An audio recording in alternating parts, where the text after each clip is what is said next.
ಮತ್ತು ದಲಿತರ ಮೇಲಿನ ದಾಳಿ.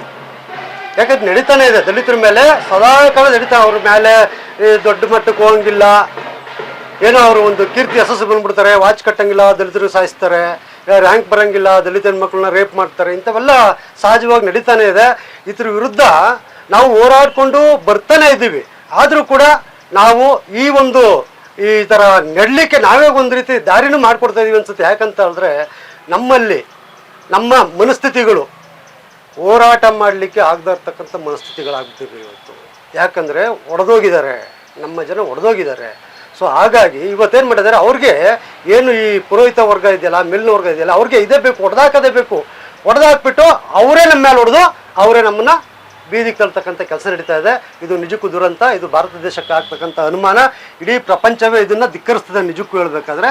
ನಮ್ಮ ವಿಜಯವಾಹಿನಿ ನ್ಯೂಸ್ ಚಾನೆಲ್ನಲ್ಲಿ ಪ್ರಮೋಷನ್, ಜಾಹೀರಾತು, ಅಡ್ವರ್ಟೈಸ್ಮೆಂಟ್ ನೀಡಲು ಸಂಪರ್ಕಿಸಿ 9535808456.